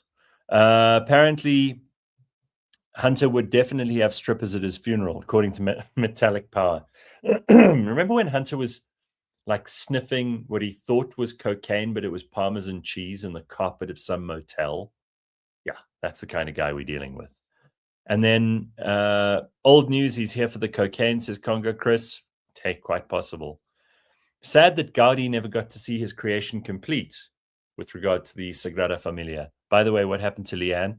I mentioned earlier, she's not going to be on every show, but we'll have her every now and then. Spain is renowned for their architecture. Look, it's not my kind of architecture, hey. It's very bizarre, but it is beautiful. You've got to be able to talk about the fact that these places are awe-inspiring. And then Christian pointing out something equally important. How come South Africa's parliament is not back in its building when that burnt down 6 years ago? Is it that long ago that burnt down? They're still sitting in the Cape Town City Hall. Why aren't they moving back in? Is anything happening in Parliament? Does anyone know? That's an embarrassment. And it's not like Parliament was a work of art. It's no Notre Dame, to put it blankly. I mean, I would love to see our Parliament building restored. It is a beautiful building, and it's full of history. There's a lot of reasons for us to look after it. We still don't know exactly what happened there, but I'd like them to move back in. So yeah, a good question to ask there, Christian. I hope we get some answers sometime soon. Congo Chris says, I drove past Parliament and they are busy fixing it. TikTok, guys. I mean, it's, you know, again, nothing does anything worse than government, hey? There is no way to get something done badly unless you involve government. All right, let's turn our attention to travel. This is where the show gets fun. And on a Friday, you may be in a position where you could start thinking about having a little bit of fun and time off and time in a cool place. So we're going to speak to Clinton Else, who is the managing executive at Your Africa. And he is a travel and marketing specialist with over 2 decades of global experience. He's built his career creating unforgettable travel experiences and turning destinations into lifelong memories. He's passionate about innovation and Africa's extraordinary beauty. Me too. He's driven by the moment a traveler is truly wowed for the first time. And hopefully we'll get to talk about when he was first wowed. So here he is. Hey, Clinton, how are you, man? Morning. Yeah, good. How are you guys doing? Awesome, dude. Lovely to see you. And thank you for that excellent biography. I love Africa too. There's so many places on this continent that I still want to go to, from, you know, far away to quite nearby. But what is your wow moment, especially when you've traveled around the continent of Africa? Oh, I've got a few that sit out, but you know, there's few places in the world where you've got the contrasts that you can move between so quickly and really experience, from a beach destination to a mountain, to savannas, to deserts. But standing on the edge, the very edge of the Victoria Falls, Devil's Pool, and then literally hanging over the edge of it and looking up and down the crevice and seeing the the rainbow that comes from the spray that's coming up, that for me is it's just unbelievable that you can still experience something like that in today's day and age. Oh, I love that. Is easily one of the most magical places in the whole world. And I wasn't in the Devil's Pool like you were. I've seen pictures of people there. I've seen travel documentaries of people sitting there. But what do they call it? Mosiwa Utunya, the smoke that thunders. Yeah, That's what the a one. place. Yeah. God, I'm jealous of that experience. That's absolutely amazing.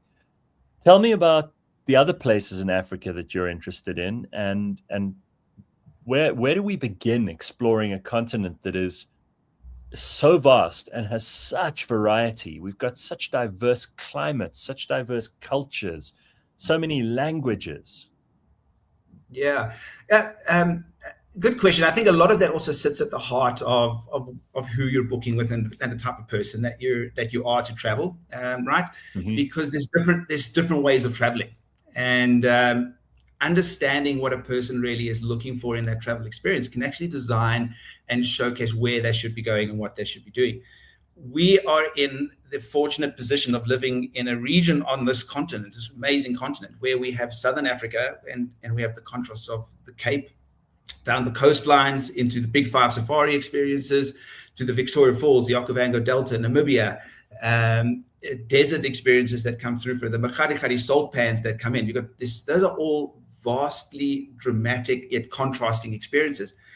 We have Mozambique and the islands of Mozambique, and then you hop on a short flight, and you're actually I'm sitting in Nairobi at the moment. It's literally a 4-hour flight from Johannesburg, and you're at the gateway to the Masai Mara, the migration that happens through the Serengeti regions for it. You've got the Maasai cultures that come in. So, we're living in a region that realistically, when we look at the world today and the over tourism that's taking place in so many places, we're looking at a region that has vast space, that it allows an individual to slow down, but most importantly, allows you to actually experience true culture that is still being lived out in its original form. So where to go to? For me, that comes down to who is the person, and that's why Tourvest, it's created and launched the brand of Your Africa, was to get to the point of saying, we want to design travel, we want to curate travel around the person. It's no longer about hop on a plane, get into a point and take a photo of an iconic location. That's how people used to travel in the past. So you want those shots on your wall, you want those memory shots, you want to put them onto your Instagram and socials posts and show where you've been. But travel's beyond that now. There was a shift post-pandemic, and this started before the pandemic, but there was a rapid shift post-pandemic where people are looking for authenticity. They're looking for connectivity. They're looking for real experiences. And the reality is, what's real for one person is not necessarily what's real for another. And that's where it comes down to personalization and how do you design something around that individual? Because a lot of our clients come into our ecosystem and our ecospace with a preconceived idea. This is where I want to go. This is what I want to do. And the majority of the time, when you start talking to them, you say, "Well, why? Why do you want to go there?" "Oh no, a mate went, and they told me about it, and they said this was amazing, and I need to go there." And say, "Okay, well, let's talk about you. Let's not talk about your friends. Who are you traveling with, and what are you looking to achieve while you're here?" And then you start a conversation, and you get to know this person, and you understand what drives them, and you understand what they want to see and achieve, and it allows you to shift that perspective and say, "Hang on a second. Africa is a lot bigger than what a lot of people think it is, and there's a lot more available," and then build out that experience around that. Yeah, I first of all have to say, for anybody who's listening to this now and wants to start looking at destinations, you can go to travel.co.za. It's all there, and I know that your team, Clinton, and the guys at Tourvest are very much the experts when it comes to this, and it's good. It's a good idea to go and listen to them before you book anything, or try to do it yourself, or you get your niece to do it because she's been somewhere before, and then she buys you like really expensive plane tickets by mistake or whatever. Just do it properly. And of course, they've got systems now that will find you the best deals as well. So go and check out travel.co.za. But I have to ask you this, because it's always bugged me, Clinton.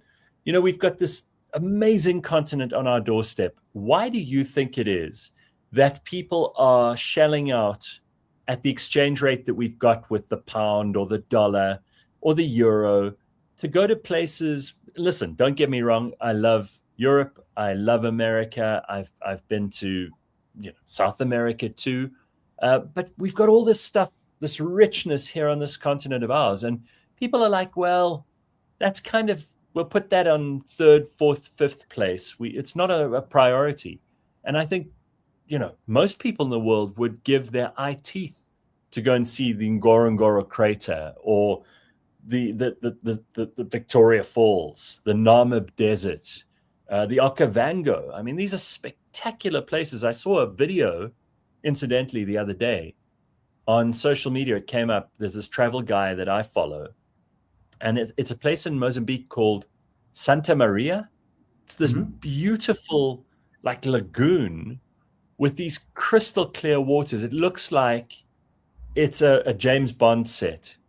Everything is magnificent. The colors, the wildlife. It's a sanctuary for all sorts of fish as well. What a spectacular place. If you'd asked me where that was a week before that, I would have said to you, I have no idea. Yeah, absolutely.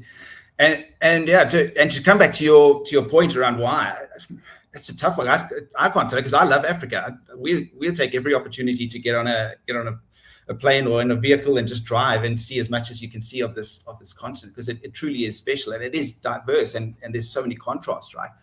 But as a South African myself, and you look back at it, growing up, we always grew up thinking it's exotic to go overseas, right? You've got to get on an airplane, you've got to travel over an ocean to go somewhere. That's you look at everyone and say, oh, they went to Europe or the US and the likes of it. And as there is an inherent built-in mechanism in us as human beings that we want to travel, right? We want to experience things. That's what makes the travel industry so resilient. It's an industry that gets hammered left, right, and center between pandemics and oil price changes, war,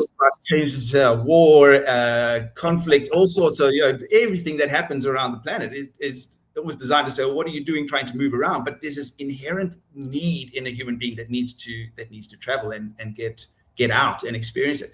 I think we have seen a shift again post-pandemic where people were to a degree forced to say, hang on, we can't get on an aircraft, so let's do something a little bit more local.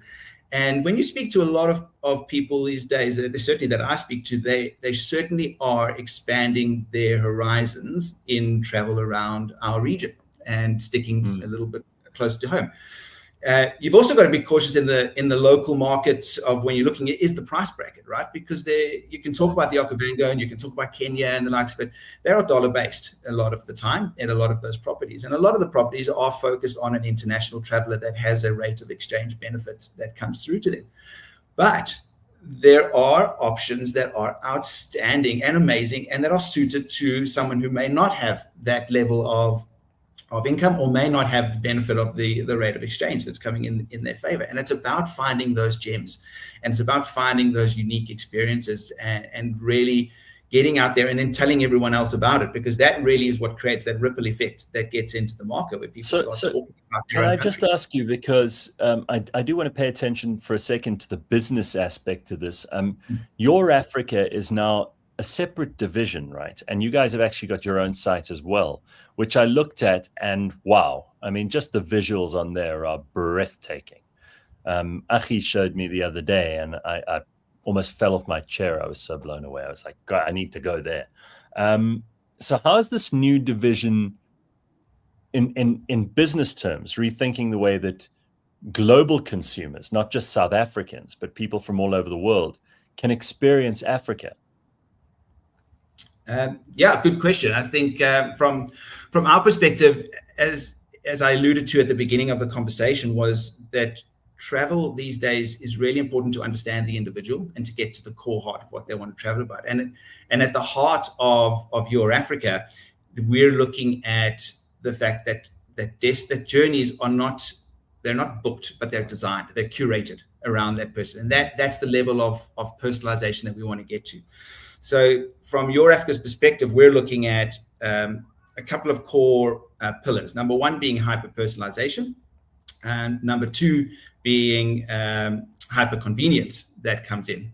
And number three being sustainability, that we look very carefully at our supply chain model, because it's really important that within the travel environment, you can also ensure that the communities that you're traveling in are feeling the benefit of the dollars, the euros, the rands that are coming into that space. And it's right.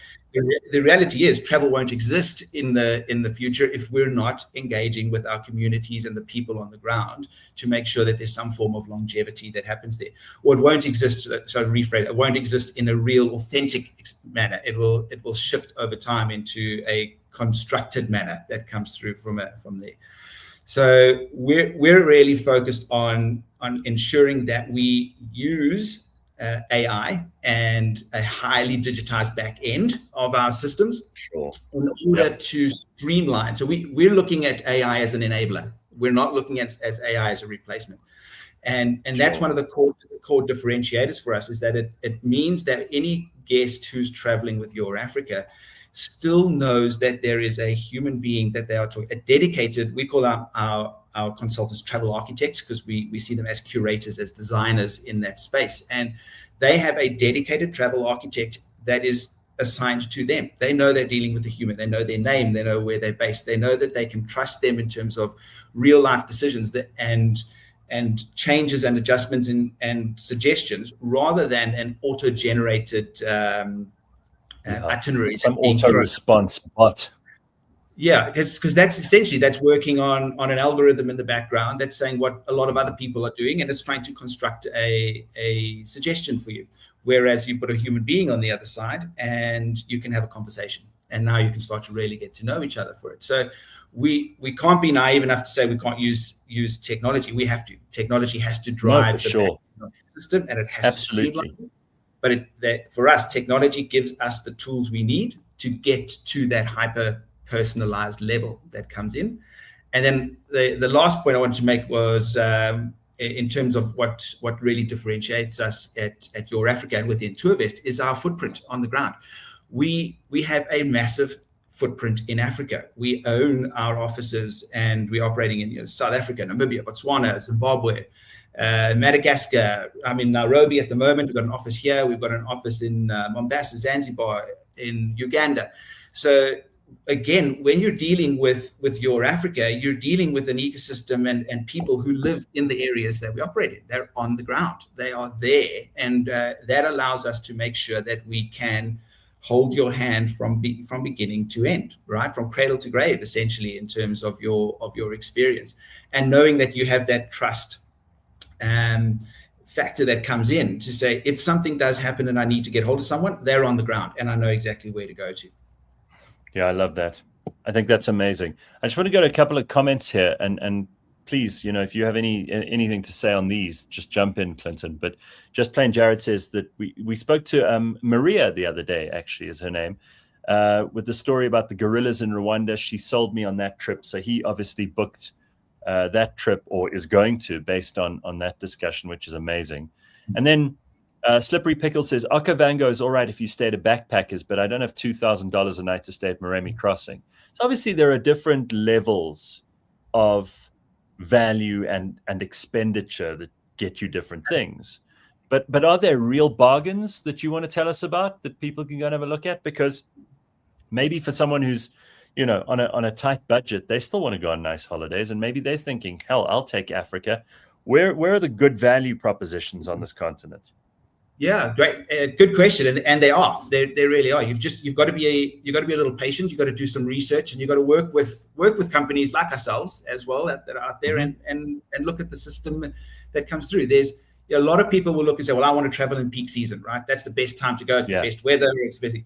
The reality is green season or shoulder season is phenomenal for a number of reasons. One, you're still getting the best weather that comes through. You're still getting amazing game experiences that come through, but you're getting a much better rate. And for me, one of the cool things is you're not getting the crowds. You're getting a quieter period, a more intimate experience that comes through. And a lot of operators out there would have a deal that goes out in that shoulder season to push out to say, well, we want to increase our occupancy levels for it. There's a lot of specifically for the South African market as well that comes through. There's a lot of companies that will do a last minute deal. So if you're willing to travel at short notice, that's also a huge benefit that you can play with. Again, you want to go to travel.co.za for all of this. Vyasan says, I'd like to take my wife to Mauritius for our 20th anniversary. Any good deals? Just a quick note, I'm a graphic designer. Well, again, Vyasan, go and check out the website. But Slippery Pickle also says here, Okavango. Oh, sorry, it's not Slippery Pickle. It's someone else. It's Derek. He says, I'm planning to travel overland from Durban via Okavango through to the Caprivi and down through Namibia to Cape Town. I want to do this from September to December this year. That sounds like an amazing trip. That's a long distance to travel, but it sounds amazing. It is, and getting overlanding as well is just it's a very special way of connecting with the earth and the people that are there, right? You're not flying over destinations, you're driving through them and meeting individuals, and we've got an overlanding division as well, Drifters, that does very similar types of experiences. So the difference there is you would be traveling in a small group where you get to meet people as opposed to potentially traveling as a family and the likes. But yeah, I'm a big fan of overlanding. I think it's a great way to really you've got to make sure that you've got to make sure everything is working and that you've got backups and you've got spare tires and you've got, because some places you will end up will not have GPS, they will not have cell phone signal, and you'll be miles from the nearest town. Exactly. But isn't that what's special about Africa, right?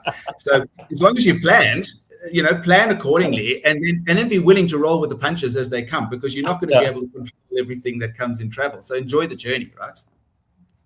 Yeah, Goon911 says, I'm on your website. What a sterling job. Yeah, amazing. Go and check it out. So you can go to travel.co.za and it'll click through to your Africa. Unbelievable stuff you guys are doing there, Clinton. Okay, so just tell me what success looks like to you. As a separate division now, you're focusing on Africa. What would you like to see happen from the global market point of view, from the South African market point of view, and for those destinations? Sure. Without sounding too cliche in it, I'd like to see a point of us knowing that we have shaped a new way of traveling through and experiencing Africa. I think that's really important.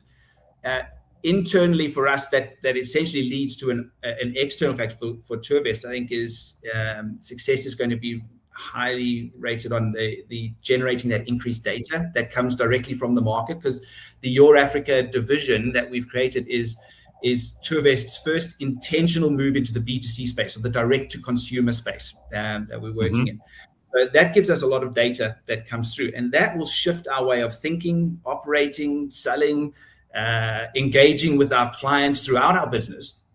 And it also gives us that credible, up-to-date, relevant data that helps us to make forward decisions on our growth, our trajectory, our global penetration that we have as an integrated travel group. Then we're looking at, because we're not just a Southern African operator or company anymore. We're an integrated travel group across the globe now. And Your Africa is a very strategic pillar in Tourvest's growth agenda, as it introduces that additional revenue stream that we want, and it unlocks a whole new market segment for us that we haven't previously addressed. But its value in the broader business actually goes so much further than that, and we really need to tap into that space. And I think really importantly is what I mentioned a little earlier as well, around one of our pillars is sustainability. And for me, a lot of success will also sit in having a solid supply chain that's building longevity through those communities and the regions that we're operating in. Driving education, employment, sustainability, future opportunities, not just in Tourvest and Your Africa, but with our suppliers and in the communities at large.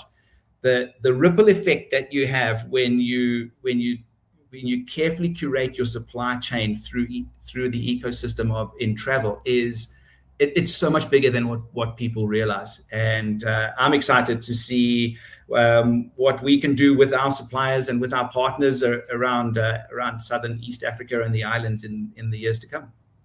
I love it. Thank you so much, Clinton. It's a great pleasure to have you on this morning, and thanks for reawakening for many of us the excitement around what can be done on this fantastic continent of ours. I mean, I haven't seen the Okavango. That's next on my list of things to do. East Africa is obviously very exciting too. And, you know, there are places that I suppose you will add to your portfolio as we go. So we'll be watching carefully.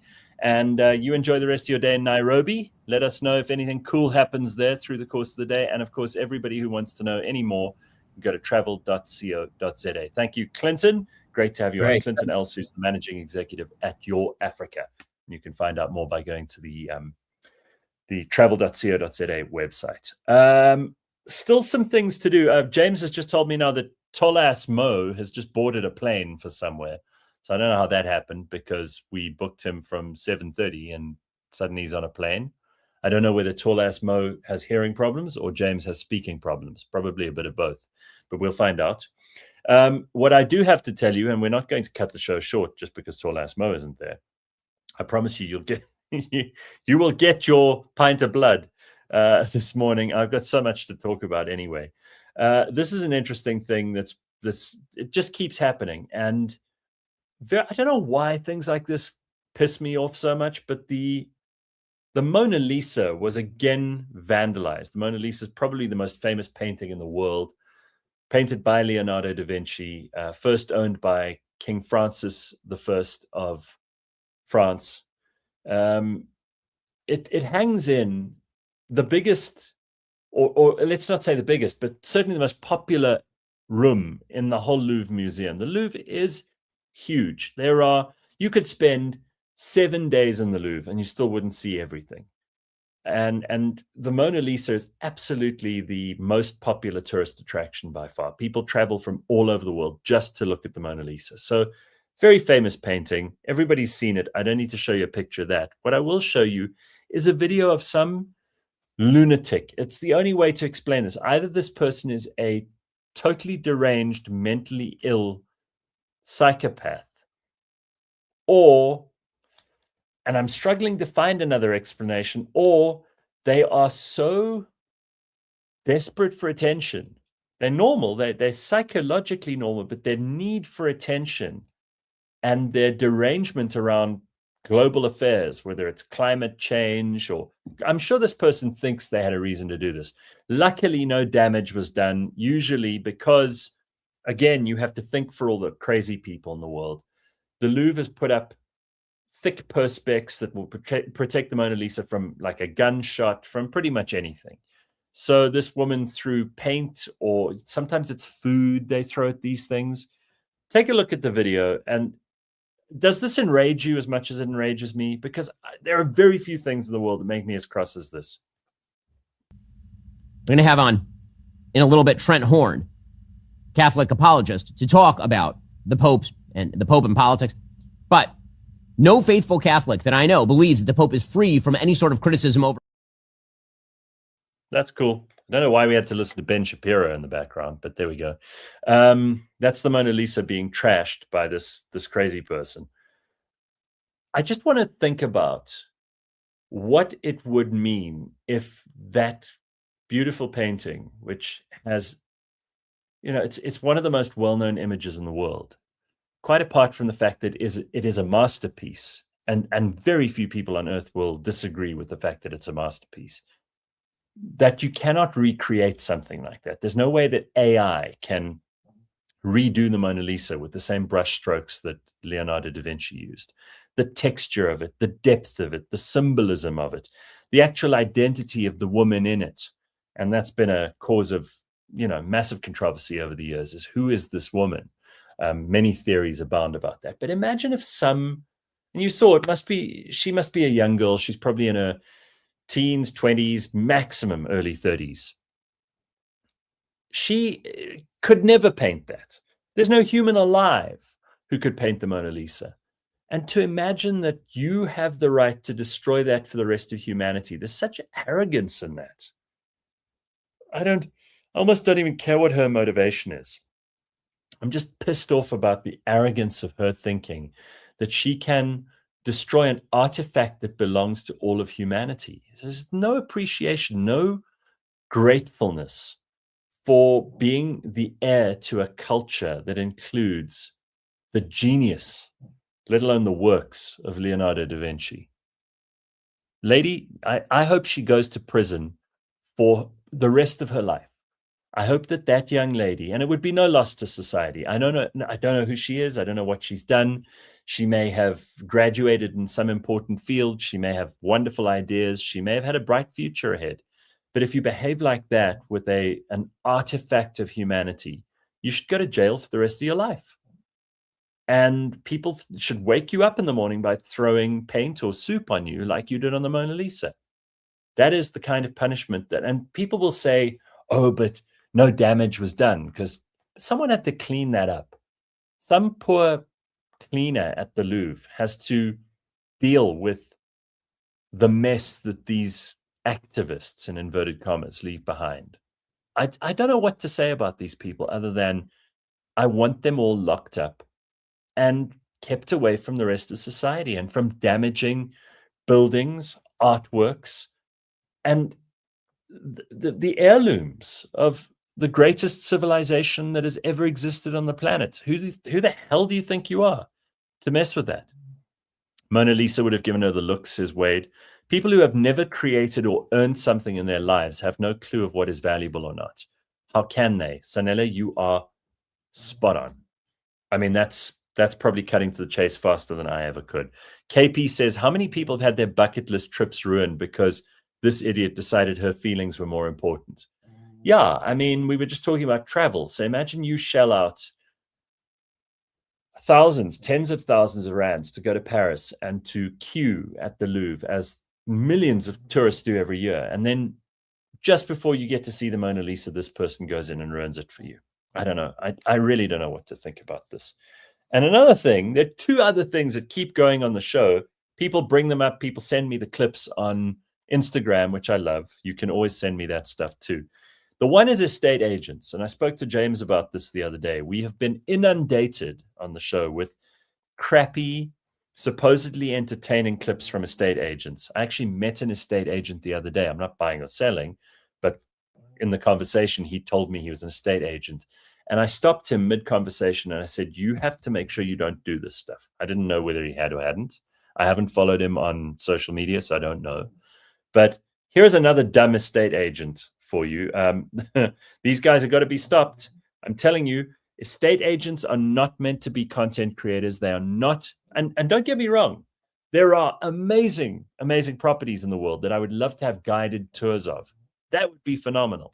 I don't want estate agents doing dumb gimmicks or trying to be content creators and entertainers. Just show us the properties. Let the properties speak for themselves, guys.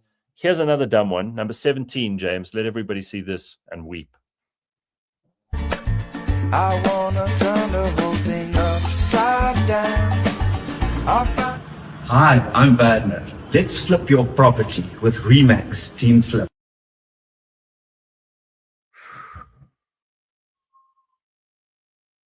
Wagner, no. It's got to stop. Another thing that's come up on the show a lot lately, we have themes that develop, right? Are crazy old white people singing. This is a big favorite of Flex, who used to produce the show. It's also a favorite of mine.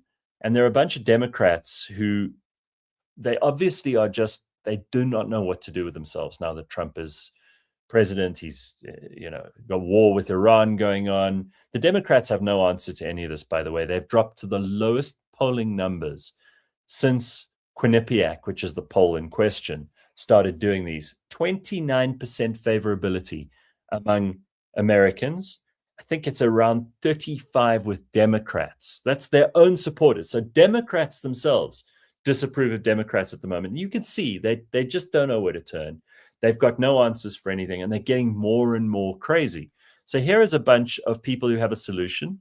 This is a group of mostly elderly, mostly white theater kids who, probably never got a role in the musical at school, or did get a role in the musical at school and then kept singing afterwards, even though nobody was asking them to.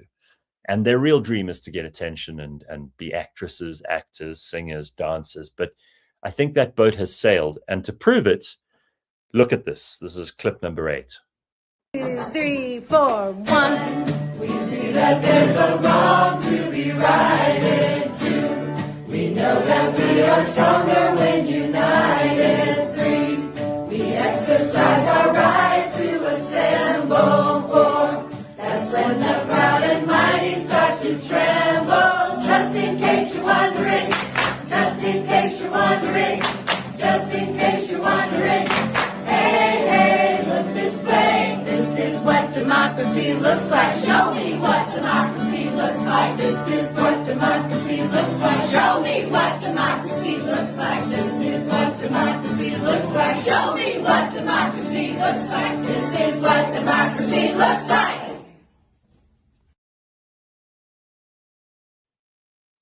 It's so bad. It is so bad.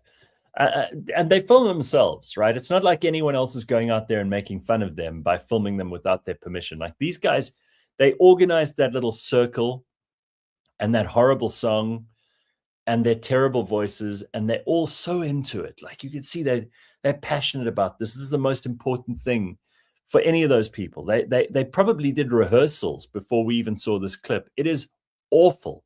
No one on earth should be subjected to that shit.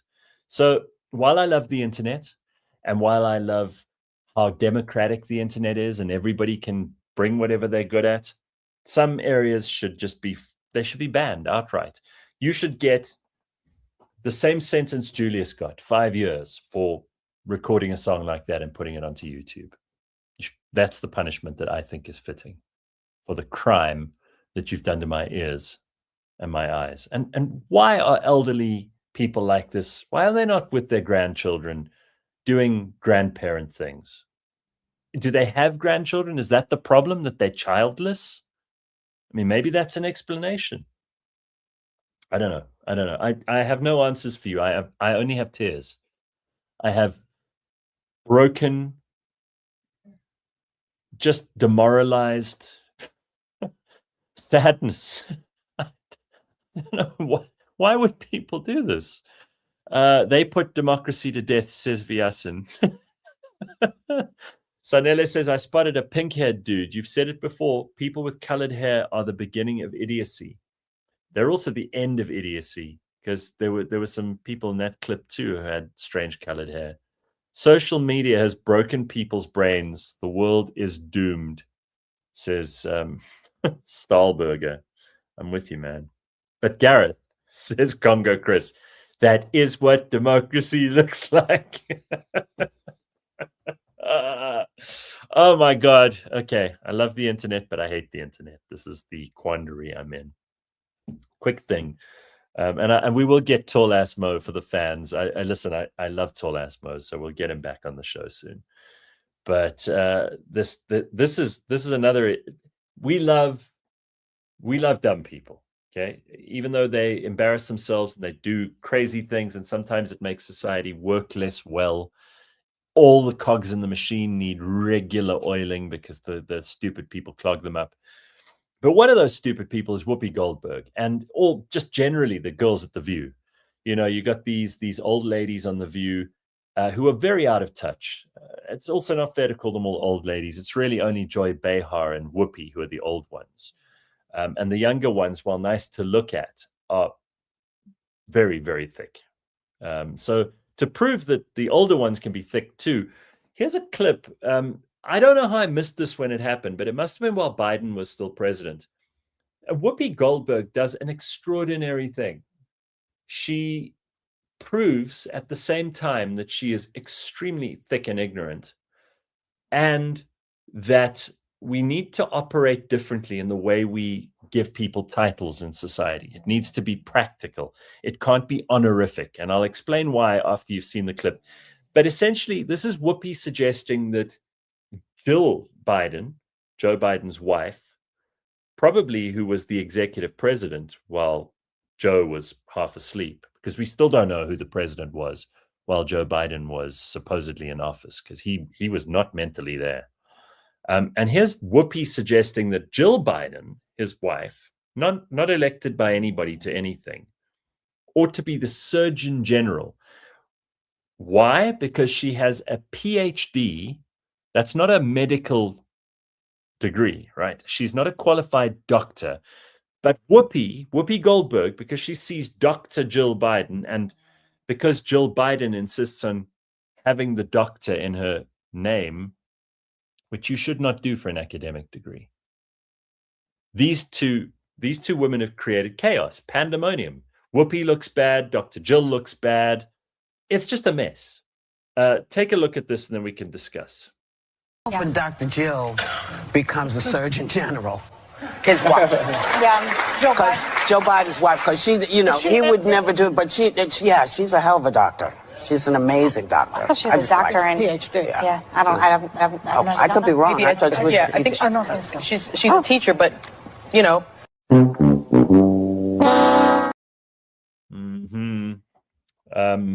she's not a medical doctor.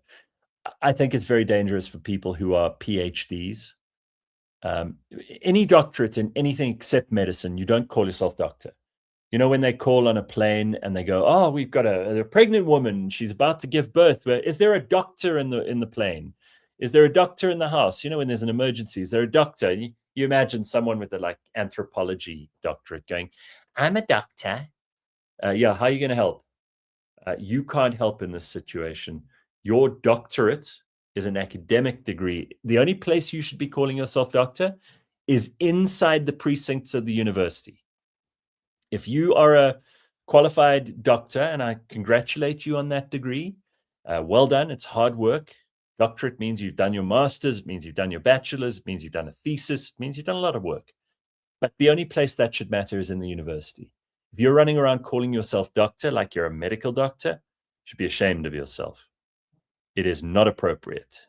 We should make that a rule in society. And as for Whoopi and the girls in The View, I mean, the way that doctorates are going at the moment, they should probably all be given one too. And also the other thing I've got to throw in here, if you've earned your doctorate in whatever subject, you should be very proud of yourself. But if you have an honorary doctorate, you do not call yourself doctor. You cannot get away with that. An honorary doctorate it's just a token. It's like a birthday present from the university. Usually they do it for people who have achieved great things in society, who do great things in politics, people who are, donors, for example. And there are a number of reasons any university would give an honorary doctorate. Your life's achievements is another thing. But you, again, do not use the title doctor. An honorary doctorate, you've got the least reasons to use any of that. And I would just like to make that a rule. Can we all agree? Everybody in the comment section, say aye. Aye. Excellent. Conga Chris says, James, I think we found a new end of show song. This is what democracy looks like. Don't even try it because it's going to be an earworm. I can feel it. 2, 3, 4, 1. We see that there's a wrong to be righted to. We know that we are stronger when united. 3. We exercise our right to assemble. 4. That's when the crowd. Stop. Good Lord, that is awful. Ugh. Do not play that at the end of the show again. Russie has an honorary doctorate. He doesn't throw it around. Exactly, Tracy says in the comments. Exactly. Most PhDs are either bought or honorary doctorates in this country, says Moondancer. And if they're bought, you still have to do work for it. But if it's an honorary doctorate, you didn't do anything for it. Again, the university is meant to give those out for people who have done amazing things for society. They've achieved great things in their own life. They've created great works like the Mona Lisa. They would earn you an honorary doctorate in my book, but they don't count for calling yourself doctor. I know that it is tempting because it's got status implications. But if I go, is there a doctor in the room? Someone's just chopped off half of their arm. I don't want someone going, me with the psychology degree. No use. Please don't do it. One last thing, and this is for weekend fun. So tongue twisters are always very, very popular. People love doing them because no one can get them right. And Gord Laws, who is a cunning linguist, Gord Laws sent this one to me, which is apparently this is the toughest tongue twister in the world to do. I'm going to attempt it, and you can take a screenshot of this, and then you can attempt it over the weekend. So James, leave it on long enough so people can mess around with this all weekend. This is the one that gets everybody confused. 14. It's called the six. Oh God, I'm already screwing it up. Let me try this. The sixth sick sheik's sixth sheep's sick. I think I got it. There we go. That is the toughest tongue twister in the world, apparently, from Factual. So there's one to try over the weekend. And try it especially if you've puzzled. If you've had a few drinks and you go, the sixth sick sheik's sixth sheep's sick. You really have to focus on that. There's no way you'll be able to do that drunk. Not a chance. All right, everybody, that's about a wrap on today. I'm sorry Tolas Mo couldn't join us, but I promise you he'll be here soon. Otherwise, have an awesome weekend. I'll keep you up to date for the launch of the daily briefings. That'll give you something else to do every other day of the week and on Fridays. So we double up on Fridays. And let us know what your thoughts are. You can also send us a submission. If you want to be on the show live, just send James an email. Pop that on again, James. And if you can't find it, it'll be in the description of the episode below. We'll have plenty of good stuff for you again next week, Friday. Be good. If you're not, take photos. It is the weekend, baby.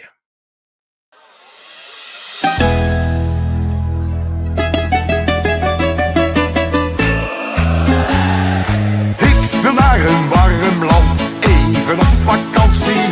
Lekker bakken in de zon, daarop wil ik garantie. Ik hou van lekker eten, dranken van de vrouwen. Ga ik naar dat landje waar ik zo van ben gaan houden.